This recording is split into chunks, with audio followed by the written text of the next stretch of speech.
Já, ég velti þessari spurningu upp hvort Ísland sé undir harðræði eða einræðisstjórn eins og stundum hefur verið kallað. Á ensku það kallað tyranny og þá sjáum við svona alls konar vonda einræðisherra í huganum okkar. Og ég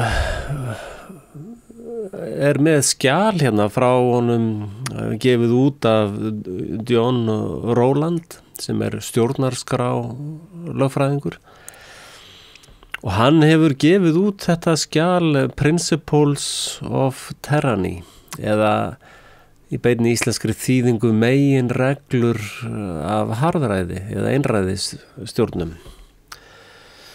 Og ef við rennum bara í gegnum þetta ágæta plagg hjá honum, mjög stutt og mjög einfalt, þá byrjar hann á því að tala skýrgreiningu harðstjórnar og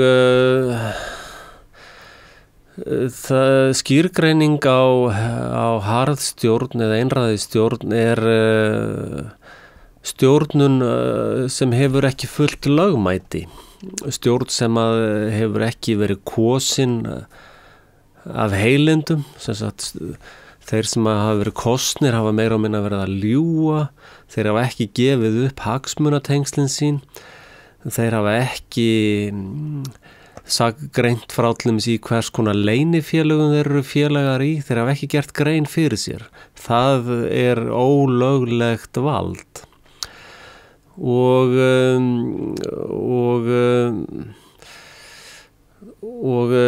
slíkar valdastofnanir verða meira kúandi og við sjáum að alveg frá því að við höfðum sama forsætisráðherrann í 16 ár og við sjáum hópa mönnu sem ég talaði báður sem mætti á Bilderberg-grúpurnar, þá höfum við séð stöðuga aukningu sem stemmir við þetta plagg.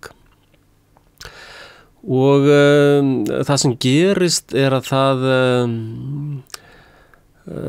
ábyrgð gagnvart almenningi brotnar. Það sem sagt þessi hópur af fólki hættir að taka tillit til fólksins, skoðana þeirra, vellíðan og fara að níðast á almenningi. Og fólkið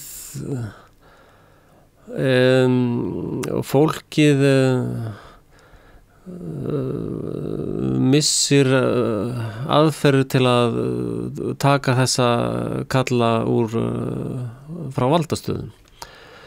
Og hann talar hérna líka það sem mikilvægt að þekkja þessi einkenni og bregðast við af fullri hörku strax maður sér þessi einkenni. Því þetta bara versnar og það verður meira og meira vesen að taka þetta af. Ef við tölum síðan byrjar næst að tala sálfræði harðstjórnar. Hver sálfræðin í þessu? Og hann talar reyndar talar hann sem svolítið merkilegt. Hann talar að fólk sem verður harðstjórar eða stjórnvöld sem verða að harðstjórnum ekki endilega, það var ekki endilega upphaflega markmiðið þeirra. Þetta svona ákveðin sálfræði spírall sem fer niður. Svipað og fólk sem giftist alkohólista, það hefur góðar hugmyndir í upphafi og annar aðilinn alkohólisti og við þekkjum þann spírall, hann endar yfirleitt með einhverjum miklum leiðindum. Og hann talar hérna hana-syndrómið sem ég talaði áður, að stjórnvöld fara að upplifa sig að sólin kom ekki upp nema þeir gali á morgnana. Og svo talar hann undir þessari sálfræði að ákveðin hópur af fólki fer að taka að sér ákveðið föðurhlutverk. Þar sjáum við öll þessi velferðarkerfi og allt það og stærri hlutur af fólki fyrir að taka svona barnahlutverk og við sjáum þetta mjög skýrt á Íslandi. Það ofboðslega stór hópur sem að haga sér eins og börn, fullorðið fólk og gerir kröfu til stjórnvalda eins og það sé þessi stóri pabbi sinn að pabbi á að redda öllu. Og þetta sálfræði, lýsingin á þessu sálfræði syndrómi eða heilkenni heitir authoritative personality disorder. Þetta skýrgreindur geðsjúkdómur og þá eru þessi stjórnvöld af ýmsum ástæðum. Það eins og alkohólistar sýna flestir mjög lík einkenni og afleiðingarnar eru mjög líkar. Hvort sem þeir ætluðu að rústa fjölskyldunni sinni eða ekki og lífið sínu, það breytir hún engu. Þetta er ákveðið heilkenni. Og að þessir stjórnmálamenn eru haldnir þessum geðsjúkdóma. Og hann segir á almannamáli heitir þetta control-freak, stjórnsemis síki, hvernig við viljum þýða það. Og síðan komu við síðan talar hann næst, þá talar hann rökfræðina í harðstjórn eða logík af Terrani. Og þar vitnar hann í hina frægu bíómynd 1984 sem að fjallar þetta þemamyndarinnar. Og hann vitnar í dóm í Bandaríkjunum. Hann vitnar í dóm frá 1994 í mars. Þar sem að dómarinn vísaði málinu frá. Og sagði að það væri ómögulegt að dæma mann fyrir glæp ef hann hefði ekki framkvæmt glæpinn. Eða eitthvað slíkt, þetta heitir það getur flett þessum dómi upp á endala. Og niðurstaðan í þessum dómi var, þessi dómarinn sagði, lögin þurfa ekki að vera lógísk, sem að alrangt. Þetta stórt hættumerki að þjóðin komin inn í harðstjórn. Þetta merkin það að þjóðin komin í mjög slæm mál. Og við sjáum að allir dómar í skuldamálum heimilana bera þess merki. Það engin lógík í þessu lengur, þetta pólitík. Og ef að lögin ekki lógísk, þá komin harðstjórn, það valdstjórn. Valdstjórnin þá mætt. Og hann segir bara, ef að lögin ekki lógísk, þá lögin framkvæmt með valdi, með valdstjórninni. Og hann heldur áfram og talar myndina 1984, þar sem að einstaklingur var Winston Smith,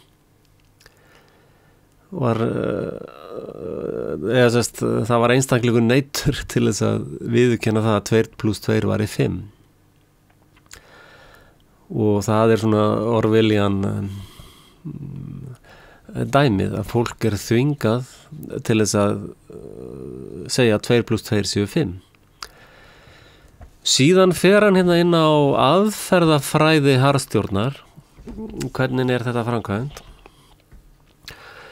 Og þá segir hann í fyrstu línu aðferðir við að yfirtaka stjórnarskrá landa. Af því að stjórnarskrá ekki til þess að veita fólki einhver blóm og ávexti. Stjórnarskrá sérstaklega skrifuð til þess að vernda almenning frá stjórnvöldum. Það tilgangurinn með stjórnarskrá. Eini tilgangurinn með stjórnarskrá. Og við sjáum allir með þess að 9 hugmyndar af stjórnarskráni eru brandari. Þær svo fáránlegar að það hálfa væri nóg. Og ef ég vitna í stjórnarskrá Íslendinga, þar stendur í 72. grein, eignarrétturinn friðhelgur. Það stendur ekkert það í stjórnarskrá Íslendinga að eignarréttur skuldanýðinga sé meiri heldur en réttur lántaka. Það stendur bara eignarrétturinn friðhelgur. Og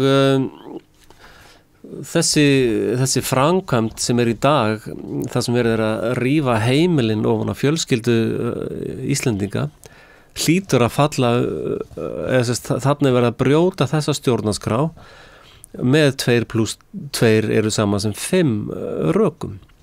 Og við sjáum líka hérna að hann talar ólöglegt vald.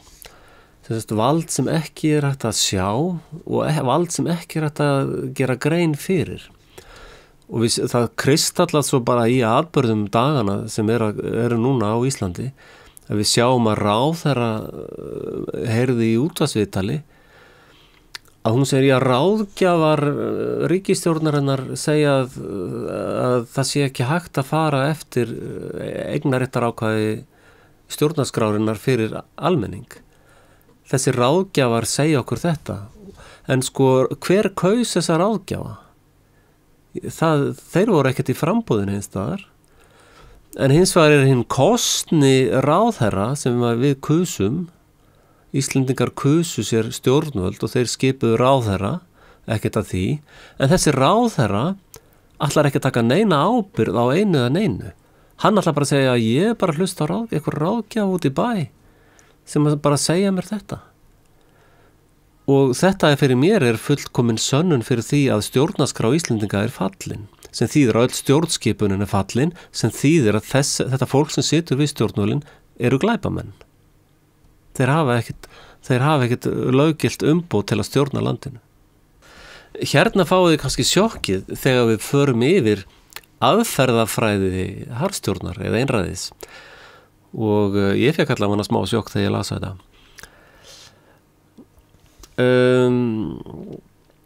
Já, eins og ég sagði hann að aðferðin við að yfirtaka stjórnarskrána mjög þekkt undir einræði og þetta eins og sjúkdómseinkenni. Ég núna með stífla nef og ég greini það sem kvef. Þetta alveg greinilega kvef. Það ekkert lækna nám til þess að átta mig á því. Ok, það hérna Control of Public Information and Option, það númer 1. Og á Íslandi ríkisrekin, einræðisveldið á Íslandi, valdstjórnin, rekur sína eigin heilaþvottastöð að fylgjast með fréttum og fréttaskýringaþáttum á ríkisútvarpinu alveg skelfing og til háburnar skammar og samkvæmt þessu vísindum hérna glæpsamleg.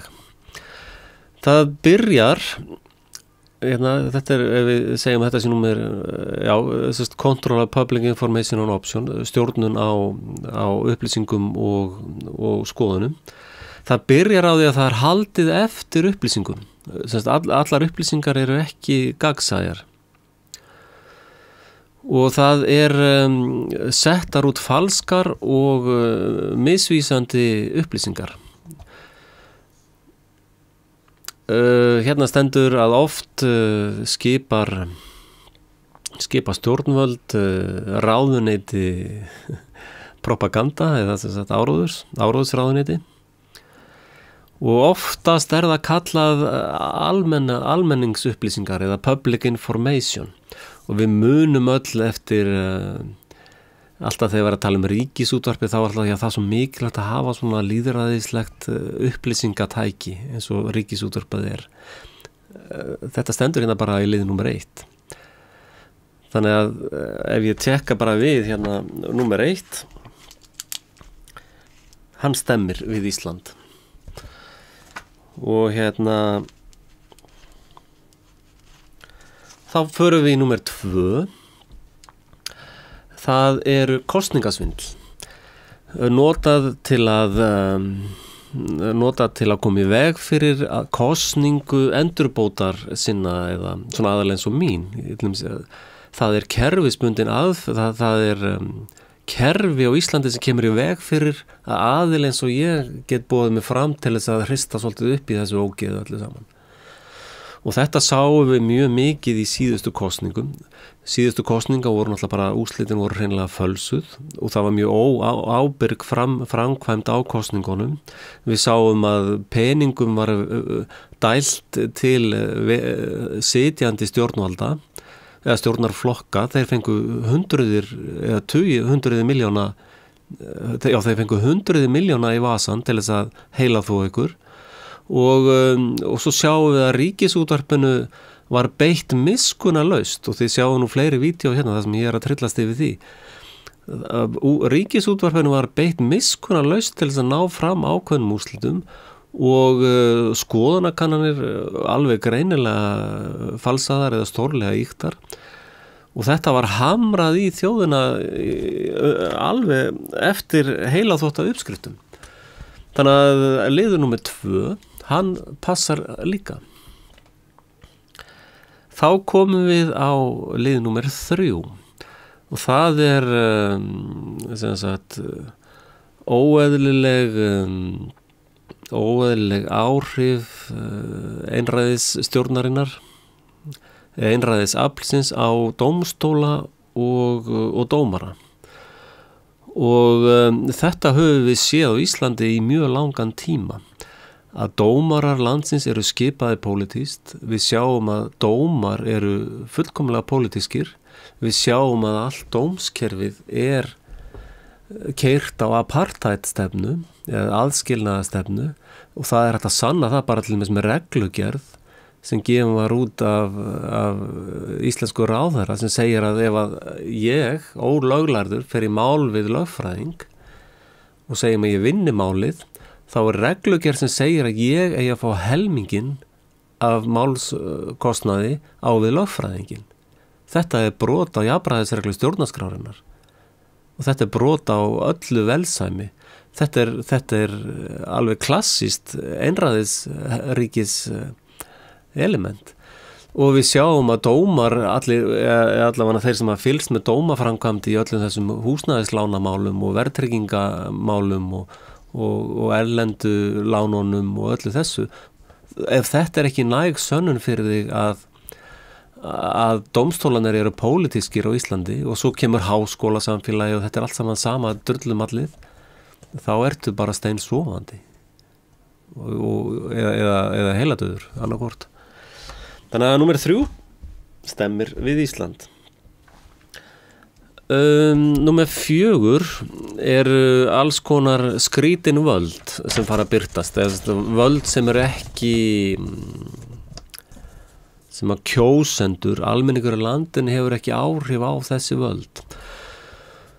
Og þetta er sem sagt yfirleitt gert hvernig á að leysa vandamál og það endar í því að þeir sem að styðja stjórnmálaflokkana, þess að eru í þessari elitumafíu, að endurdreifing á auði endar í höndunum á þessum aðilum. Þess vegna sjáum við til dæmis að all þessi háskólamafía er með svakalega há laun, eða leiður eru orðnir dómarar eða ríkislögreglustjórar eða þá eru þau komnir í Million Plus klúbbinn. Þeir eru komnir inn í elitumafíuna. Og við sjáum líka að það er alls konar nefndir sem eru fannir að skipa. Það eru svona ráðuneytisstjórar, alls konar, já, og það var, veit ekki hvort það náðist í gegn, það var verið að tala um að skipa nefnd til þess að kjósa hæstaréttardómara. Ég tel til þess að almenningur á Íslandi eigi að kjósa hæstaréttardómara beint og ég tel að það eigi að aðskilja menntun dómara og menntun lögfræðinga. Það er ekki réttlætanlegt að ég fer til dæmis með mál fyrir dómstóla eða er að verja mig fyrir dómstólum. Það er ekki réttlætanlegt að ég sé að verja mig gagnvart lögfræðingi sem fór í skóla með dómarunum eða þeir eiga sameiginlega prófessor eða þeir eru saman í félagsskap. Það gengur ekki. Það hljóta allir að sjá það, en þetta er stundað á Íslandi, þetta er dæmi um terrani, þetta er dæmi um einræðisríki og harðstjórn. Þannig að ég lýsi því yfir að 4, atriði númer 4, það stemmir líka. Og þið getið kommenta hérna fyrir neðan ef við getur rökstutt að þetta stemmi ekki við ástandið á Íslandi. Síðan er að sækja eftir einokun ríkisins og að nota herafl eða nota vald. Og fyrsta einkennið er að takmarka skotvopna eign almennings. Yfirleitt undir lega þvælinu að það sé til þess að vernda almenning. En það er yfirleitt ekki rétt. Sko, ef að eina vopna eignin er í höndum stjórnvalda og almenningur hefur ekkert mótvægi á móti, þá lifir almenningur í ótta við vopnavald í höndum stjórnvalda. Og þar komum við inn á, ég fer í það í sérvídeó með uppbyggingu á amerísku stjórnarskráni. Þegar ameríska stjórnarskráin var gerð, þá hittu þeir alveg 100% í mark með þetta, og þetta er endar svona í Sviss líka. Í Sviss er hervaldið hjá almenningi. Það er allir borgarar í Sviss með læstan öryggisskáp og þar inni eru vélbyssur, hernaðar búnaður fyrir bara almenna borgara, og þeir mæti ákveðnar æfingar og fleira slíkt. Og við vitum að Sviss er að mörguleiti mjög gott þjóðfélag, því þar eru bankabavíanir allir með lögheimili, og þeir ætla að vera þar allir þegar að farið verður að salla okkur hinn niður. Og við sjáum líka að inn í þessa elitumafíu á Íslandi eru sko þetta lið sem er á Íslandi í dag, elitumafíun á Íslandi, einræðisliðið, það gengur undir þeirra tilbeiðsla er til að samkeppni sé synd, og þeir hafa sölsað undir sig hvert einokuna fyrirtæki að fætur öðru. Það er til dæmis Landsím í Ísland sem á allt grunnetið, það er búið að leggja það í hendur á vinum ríkisins, og alls konar þvinganir með lög, þar sem fólk er þvingað til þess að hafa eitthvað mælir á húsinu hjá sér, það er alþingismaður sem á það allt saman.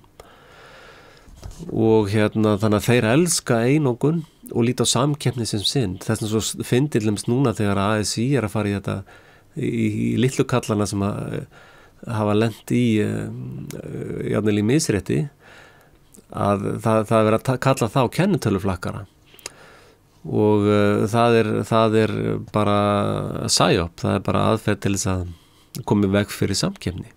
Og aðduð það, þeir sem er að stofna fyrirtæki, lítil fyrirtæki, að þeir lenda bara inn í strax ofsóknum frá skattayfirvöldum, lífeyrissjóðunum. Það er kerfisbundi verið að sitja fólk sem vill reka fyrirtæki, það er kerfisbundi verið að sitja það á hausinn, og og síðan á að fara að hýja á þetta fólk núna opinberlega. Þannig að númer 5, það stemmir líka. Já, þá erum við komin í númer 6. Það er hervæðing lögreglu. Militarization of law enforcement. Og það er gert með að lýsa stríði gegn glæpum, og við sjáum þetta hefur verið leikið í Bandaríkjunum til fullkomunar öfga, en þetta er líka að ske á Íslandi. Við sjáum núna að það eru gríðarlega miklar stjórnskipunarbreytingar hjá ríkislögreglustjóra, og náttúrulega ríkislögregluembætti var stofnað, og það er verið að strúktúrin í íslensku lögreglunni í dag er hervætur. Það er semst einn generáli sem heitir ríkislögreglustjóri, og þessi uppbyggingastrúktúr sem er verið að byggja upp núna, og síðan eru sterkar sérsveitir sem eru með miklu meira vopnum heldur en að búið að segja okkur frá, að það er verið að byggja íslensku lögregluna upp í herstrúktúr.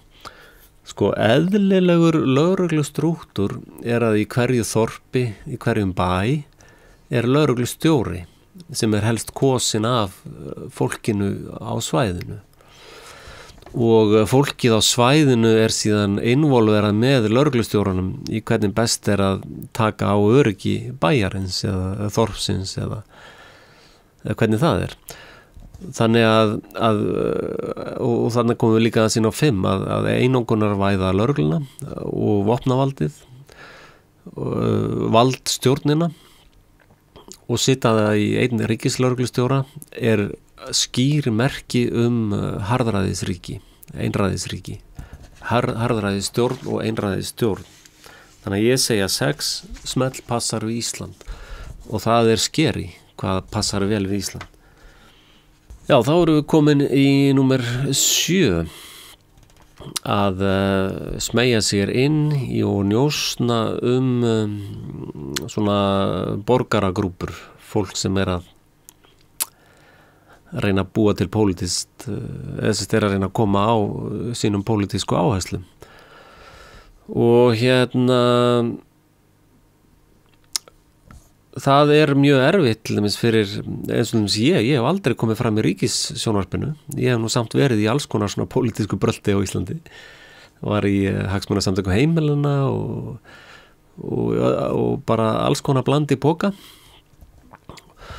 Og það mjög erfitt að komast að í ríkissjónvarpinu. Og það yfirleitt þeir sem að koma þá í ríkissjónvarpinu, þeir yfirleitt niðurlagðir og farið að svona ráðast á þá persónulega. Þannig að, og síðan infiltration, það sem sagt við sjáum öll þessi nýju framboð sem voru að byggjast upp, að þar var fullt af svona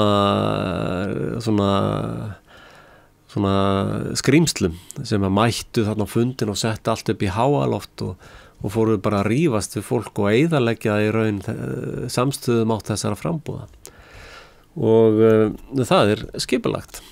Þannig að ég segja að þetta sé smellpassi, númer 7. Og þá kemur númer 8.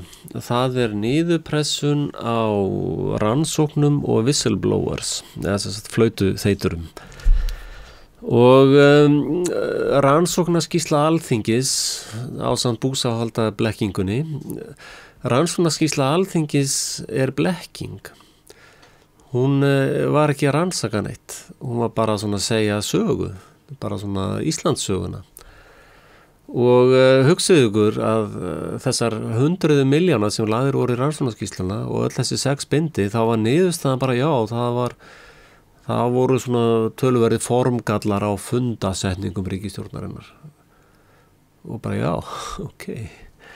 Þannig að, og við sjáum að núna verið að loka sérstöku saksóknara og takið eftir því að þegar að embætti sérstak saksóknara var opnað og auglýst var eftir sérstökum saksóknara, þá sótti engin einasti lögfræðingur ekki einn. Þessi sem var síðan látin taka embættið, hann var hálfpartinn þvingaður í þetta, eða sennilega bara borgað ákveði fyrir það. Og að mínu mati hann fullkomlega vanhæfur. Hann vanhæfur, þannig að þetta kerfisbundin pressun á rannsóknum. Og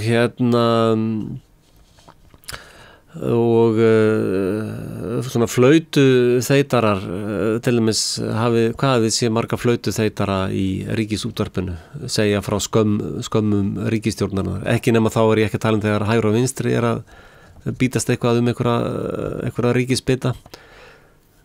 Og til dæmis hvað hefur oft komið viðtal við mig í ríkisútvarpinu. Ég nú búin að vera frá því apríl að benda á alls konar hluti. Þeir hafa aldrei hringt í mig eða neitt. Þannig að ég segi að númer 8 passi líka við Ísland. Já, síðan kemur að nota lög til að niðurpressa samkeppni. Það til dæmis þessar greiðslur ríkisins til núverandi stjórnarflokka mafíu. Það að nýstofna fyrirtæki sem ógnar hagsmunum elitumafíunar, það lendir allt í skattrannsóknum og fara áætlanir og lendir strax í gríðarlegum ógöngum. Suppression, það kemur í gegnum bankana. Ef þú ert ekki góður strákurinn í þessari elitumafíu, þá færðu margfalt hærri vexti. Og þannig að það og lögin meira segja notuð í þetta. Ég sitt þetta svona hálft. Þetta passar nú, þetta já, þeir tala reyndar já, nei, þetta passar. þeir tala eiturlyfja viðskiptin. Sko, ég set spurningamerki við ríkidóm ákveðna aðila sem að eiga að hafa rannsókn með innflutningi eiturlyfja og það virðist alltaf Ísland eyja, sko.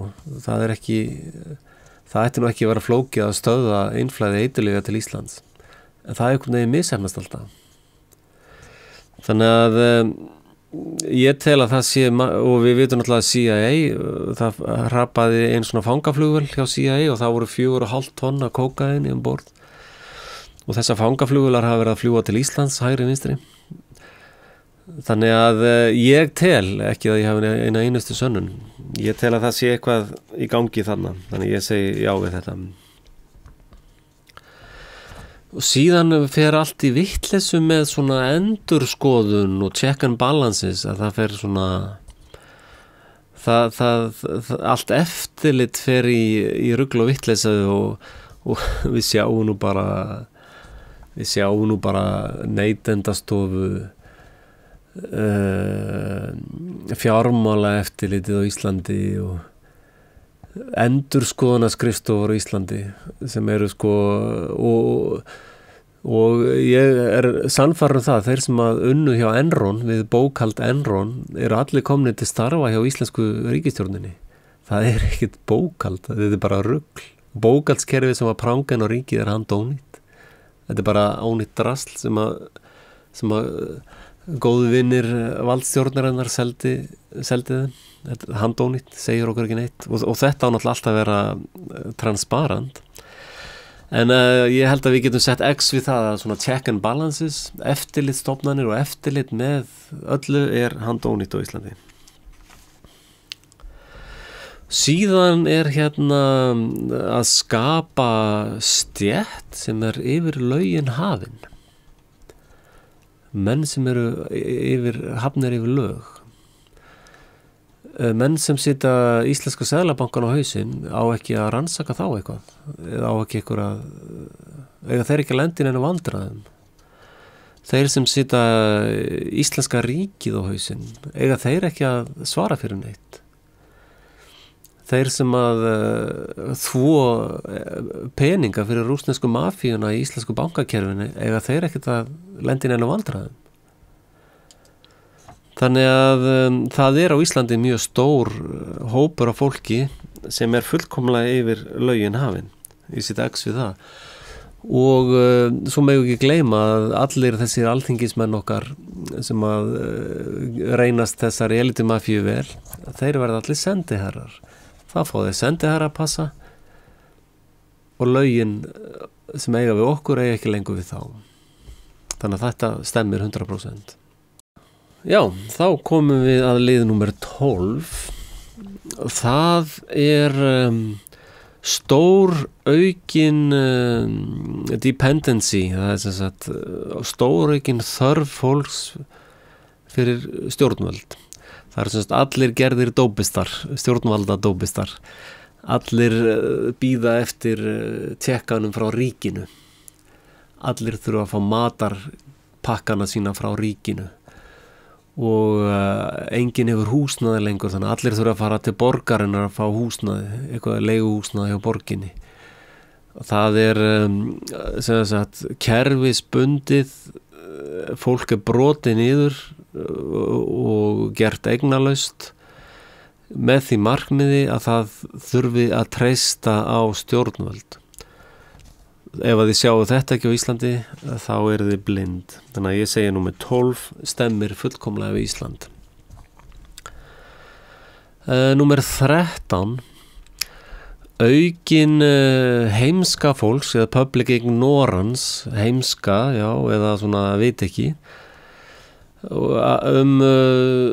skyldur, borgaralega skyldur.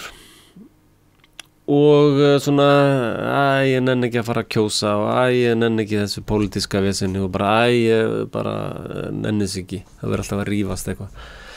Og þetta eykst, það sem þetta aukning á að fólk taki ábyrgð á sér sjálfum, taki ábyrgð á þjóðfélaginu sem það býr í, eins og núna eru 150 fjölskyldur í síðustu vikur að tapa heimilinu og fólk bara kemur mér ekki við, þetta þeirra vandamál, geta étið bara það sem úti frýs.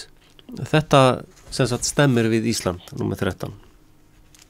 Og þá erum við komin í númer 14 og það use of state event. Það sem sagt þessir fölsku fánar sem að ég talað og gert heilu vídeóunum.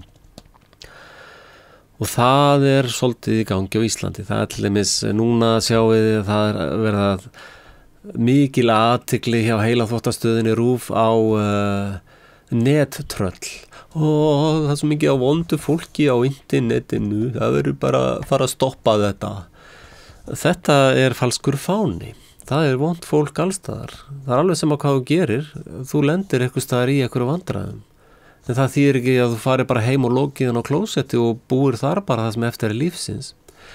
Þannig að það verið að nota eitthvað svona tilefni til þess að setja hömlur á interneti, þannig að þið getur nú ekki hlustað á svona fávita eins og mig til dæmis. Að ég get ekki verið að tala við ykkur beint, bara í beinni útsendingu gegnum internetið. Það náttúrulega gengur ekki. Það verður að stoppa það einhvern veginn. Þannig að 14, það stemmir. Þá erum við komin að númer 15 og þetta eru bara 16 punktar, þannig að það eru 2 punktar eftir. Númer 15 að færa réttindi, meðfædd réttindi, eins og réttin til lífs, réttin til að veiða fiskinn í landinu sínu, réttin til þess að vera frjáls í eigin landi. Þessu öllu breytt yfir í fríðindi, ala kvótakerfið. Þú hefur ekki rétt til þess að veiða á Íslandi, það eru fríðindi sem þér úthlutað. Þetta númer 15. Það bara stendur hérna. Og það bara allt orðið fríðindi sem að ríkisstjórnin gefur þér. Það alltaf verið að taka á okkur réttindi. Til dæmis það skilja allir hvað þetta þýðir. Og það til dæmis eigi ekki allir rétt til að byggja sér hús. Nei, það eru fríðindi. Þú þarft að borga skatta, þú þarft að ráða 5 háskóla sérfræðinga til þess að byggja húsið þitt. Og ég til dæmis bý núna í húsi sem var byggt fyrir 100 árum og ég fór í bæjarfélagi og spurði hvort ættu teikningar húsinu. Nei, enga teikningar hér. Fyrir 100 árum voru hús ekki einu sinni teiknuð. Það var bara einhver kall sem kom inn og smíða þetta hús. Það hefur staðið í 100 ár á nokkura einustu vandræða og við búum í því og erum hamingjusum. Þannig að þarna alveg annað skýrt dæmi hvernig að taka réttindi, fólk þess að byggja sitt eigið hús. Nú ef það hrynur, þá hrynur það í hausinn á mér sjálfum. Bara verið úti, látið þeim í friði. Að þarna alveg skýrt dæmi það hvernig verið að breyta réttindum manna til þess að gera bara það sem þeim finnst rétt. Yfir í fríðindi sem að ríkið útlutað þér. Já, hérna það mátt byggja 100 fermetra ef þú borgar mér alveg skriljón, biljón. 15, það stemmir líka við Ísland. Þá einn hlutur eftir, 16. Það það sem er kallað political correctness, eða svona allir ég á Íslandi mun örugglega ekki flokkast undir að vera politically correct eða svona að falla inn í svona hugsunagang stjórnmála á Íslandi. Ég væntanlega langt þar fyrir utan og allir munu segja, já þetta það sem Axel að segja bara rugl, þetta ekki hægt, það ekki hægt að gera þetta. Það ekki hægt að heimili landsins njóti friðhelgi stjórnarskrárinnar, það ekki hægt.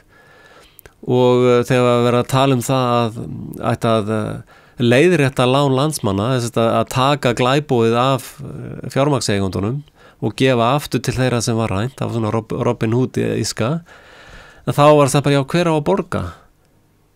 Hver á að borga það? Og það var bara svona endirinn á umræðunni. Og þetta dæmi svona political correctness, þú getur ekki bent á það hver á að borga þýfið sem tekið að þjóðunum, þá málið dautt. sjáu því hvernig og fólki finnst það bara vera svona já, rosalega ég ósangjörn að vilja fá þýfið tilbaka, rosalega ég ósangjörn manneskja að vilja að þeir sem að rændu heimili landsins þurfa að skila þeim peningum eða fá ekki innheimtað með nefunum sko. Rosalega ég ósangjörn manneskja.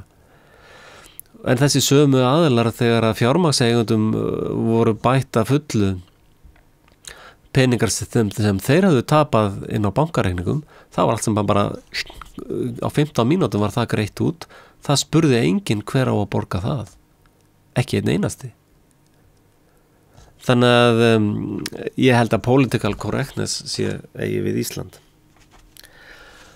Sem segir að öll þessi 16 atriði sem þessi stjórnarskrárfræðingur telur upp sem merki harðstjórn, einræðisstjórn, stemmir við Ísland.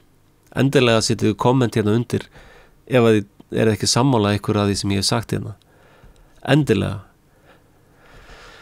En þá er komið hérna, það er kannski besti kaflinn, hvernig á að koma í veg fyrir harðstjórn, hvernig á að koma í veg fyrir einræðisstjórn. Og það er jafnþekkt aðferðafræði við það, hvernig á að losna við svona ófögnuð, eins og það er þekkt aðferðafræði hvernig á að koma því á.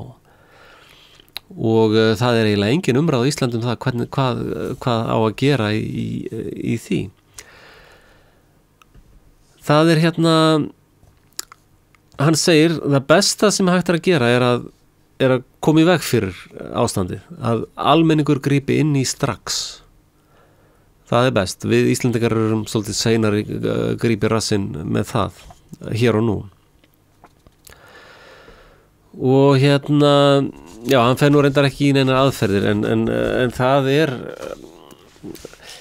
aðferðin er sterk stjórnarskrá. Það er stjórnarskrá og þessna er bandaríska stjórnarskrá en svona spes, það er reyndar núna í Ameríku þeir að reyna hendin út og fullt af svona rugli í kringum bandarísku stjórnarskrá og eflaust mætti eitthvað fara yfir hana, en þessi grunn element í bandarísku stjórnarskráni er svo sterk.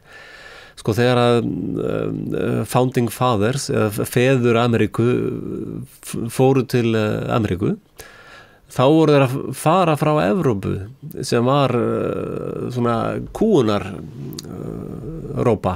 Það var mikil kúun í Evrópu og það var kóngavaldið sem að stjórnaði Evrópu. Og þeir sem skrifuðu stjórnarskrá Bandaríkjanna voru alveg kerfisbundið að skrifa stjórnarskrá sem að myndi stöðva, það var ekki nokkur leið að koma á einræðisstjórn eða svona terrani eða svona harðstjórn og þessi stjórnarskrá fer mjög nálægt því að heppnast með það. Og frá 1776 þá hefur Ameríka verið eitt svona frjálsasta land í heimi, en nú er náttúrulega New World Order bara miskunnarlaust undanfarin 100 ár eða frá 1913, þá hafa þeir verið að ráðast inn í Ameríku að breyta því í einræðisríki. Og núna virðist vera komið að þeim tímamótum að annarkvort standa Ameríkanar upp og ameríski herinn. Amerískir hermenn eru til dæmis í stórauknum mæli að segja við svárum eið við stjórnarskrána en ekki við einræðisherran í Washington. Þannig að það er ákveðin svona úrslita orusta í gangi í Bandaríkjunum akkurat núna og ætti í raun að vera á Íslandi líka. Og þessi stjórnarskrástillaga sem kom fram, Guð hjálpi mér, hvað hún er langt frá tilgangi stjórnarskráa í heiminum. En sem ég segi, ég mun gera sér þátt stjórnarskrána og vil minna á ykkur kæru vinir að styrkja mig. Það hjálpa mér að réttlæta fyrir konuna að ég haldi áfram að stela tíma frá fjölskyldunni í þetta verkefni sem ég tel reyndar mjög mikilvægt. Vonaði séu þessi sammála mér það. En annars vil ég líka þakka þann stuðning sem hefur komið. Það hefur verið mjög vel þegið og ég vil líka þakka fyrir áhorfið og þeim sem að hjálpa mér að dreifa rásinni minni og ég vil þakka þeim líka sem hafa kritisera mig og þeir sem hafa sett út á og sett út á lýsinguna, ég reyndi að koma með aðeins betri lýsingu og endilega ekki hika við að kritisera mig. Takk fyrir.